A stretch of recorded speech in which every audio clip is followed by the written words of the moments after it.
What's up everybody, today I'm going to show you how to install the ADV kit to the Fireluke mesh sub-ohm tank. Take off your top cap counterclockwise, and then I like to use tweezers to take off the fill port. You'll turn that counterclockwise also.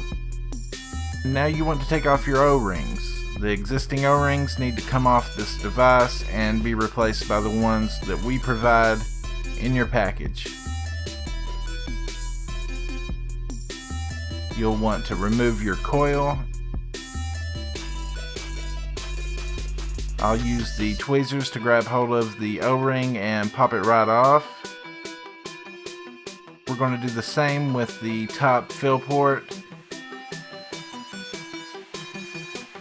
Alright, now you're going to have your new O-rings on the top and bottom, and you're going to screw your coil back into the device.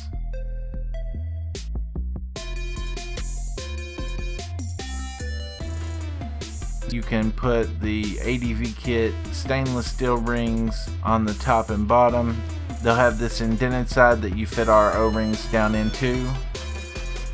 Take both ends and put them on each side of the ADV kit and turn them clockwise to get them seated. This ADV kit holds 10 ml of liquid. Be sure to like and subscribe to our channel. And you can check us out at www.inktaddy.com. You will find a link in the description. Have a great day.